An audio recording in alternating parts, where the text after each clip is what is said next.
Hi guys, I have a story for you today, and then we're going to do a quick writing page in our farm book so you can have that one out, okay?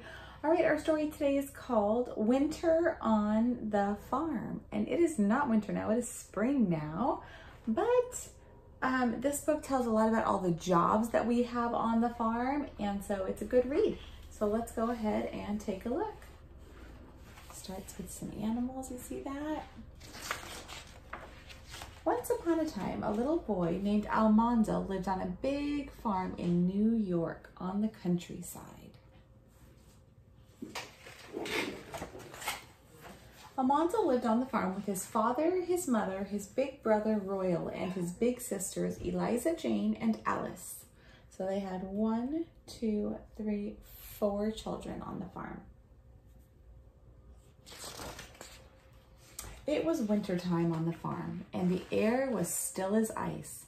The farmhouse roof was covered with snow. The great big icicles hung from the eaves as Almanzo and Royal hurried to the big barn to start their chores. A farm takes a lot of work, so all of the family has to participate in the chores. Almanzo always went first to the horses to touch their velvety nose. The horses all knew Almanzo, and their eyes shone softly when they saw him. How he longed to run his hands along their smooth necks. But father did not think Almanzo was old enough to take care of the horses yet.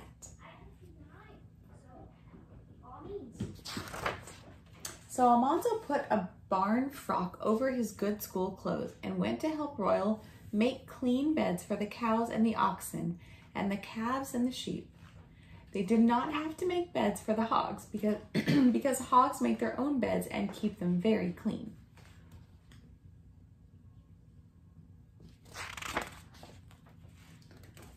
In one stall were Almanzo's own 2 little calves. Calves are baby cows. One calf had a white spot on his forehead, and his name was Star. The other calf was bright red all over, and Almanzo called him Bright. Almanzo scratched around their little horns because calves like that. Seems like he takes good care, huh? Next, it was time to do the milking. Almanzo took his own milking stool and sat in Blossom's stall to milk her. Swish, swish. The milk streamed into the pail while the cows crunched their carrots and the barn cats purred. All these animals and all these people have jobs on the farm that help it run, right? After Almanzo was finished, father said, "You're a good milker, son." Almanzo kicked at a straw on the floor. He was happy to say anything. Almanzo and Royal waited while father took the shining tin lantern and made sure that everything in the barn was snug for the night. Then they walked through the cold night to the house. Almanzo was glad to get into the warm kitchen. It's all snowy, so it's cold there. Hello, Miss Nina. No interrupting. You can listen, but no interrupting. First father, then Royal, then Almanzo took turns washing up at the wash basin. That's like a sink.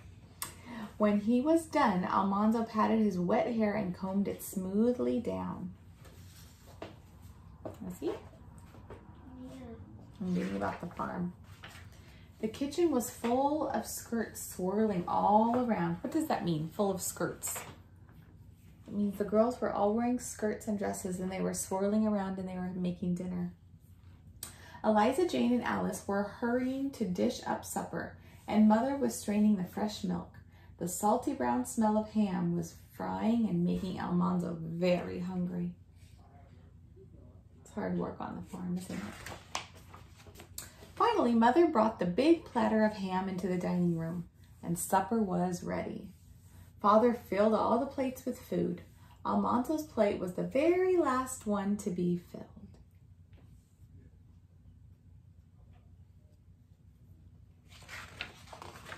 Almanzo ate the sweet baked beans and the salt pork. He ate the boiled potatoes and the gravy and the ham. Then he ate the bread and butter and the mashed turnips and the stewed yellow pumpkin. Last of all, he ate a large piece of pumpkin pie. Almanzo felt very comfortable inside. Boy, he was hungry. He did chores, then he went to school, and then he came back and did more chores, Miss Nina. After supper, Father brought a big pitcher of cider. Want to sit?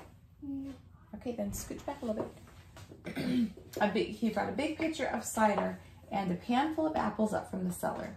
Royal popped some corn over the coals in the iron stove. Mother knitted and rocked while Eliza Jane read aloud from the paper and Alice did her sewing. Almanzo sat by the stove eating apples and popcorn. Apples and popcorn. Let me see. The popcorn. We love popcorn, huh? Yeah. We even eat it with treats. We do have it with treats sometime. Soon it was time for bed and Almanzo sleepily climbed the stairs. It was good to be a farmer boy. Did he have a good day's worth of work? He did, huh? He took care of the calves. He scratched their horns, remember, at the top? And he milked the cows and he made the beds, right? He cleaned up, but he didn't have to do it for the hogs because they're neat, remember? And what season was it? It was winter. It was cold. Mommy? All right, I need to show you something. This.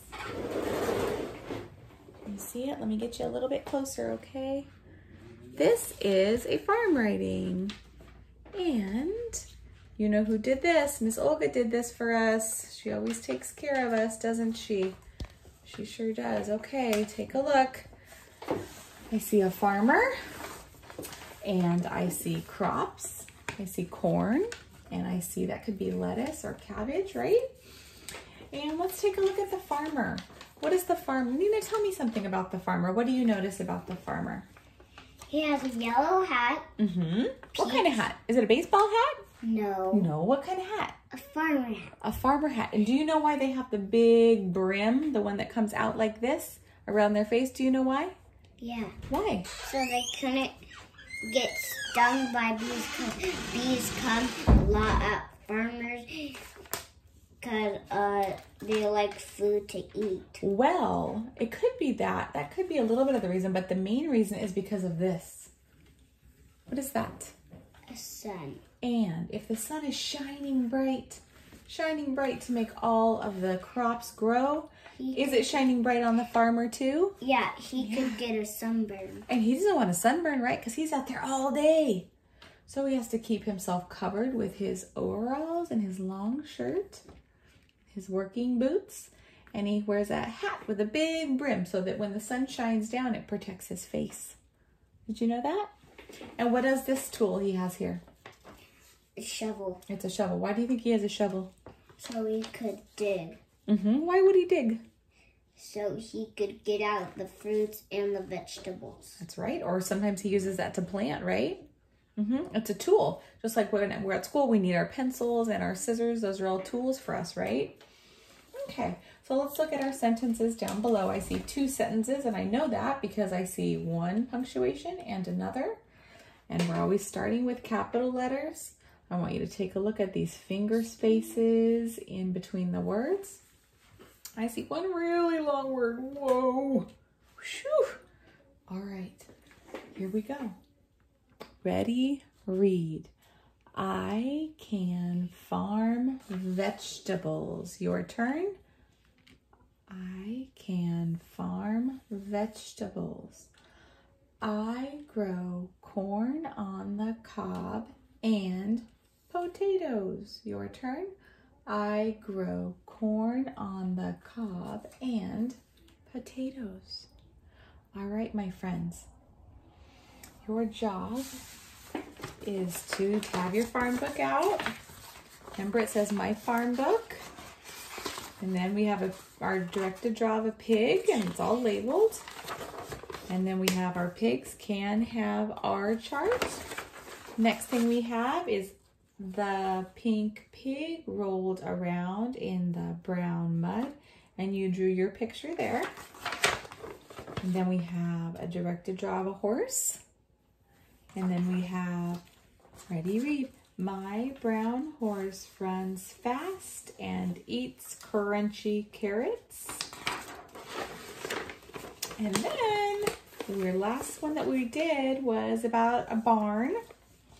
The cat and dog like to play in the big red barn.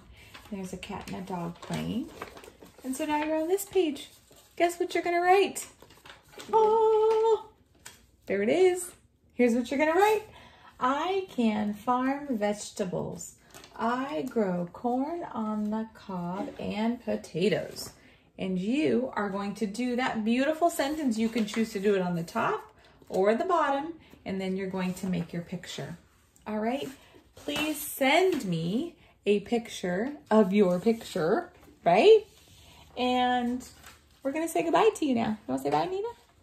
Don't forget to show this to your mom. Oh, show that to your mom. Goodbye. Bye, friends. See you later.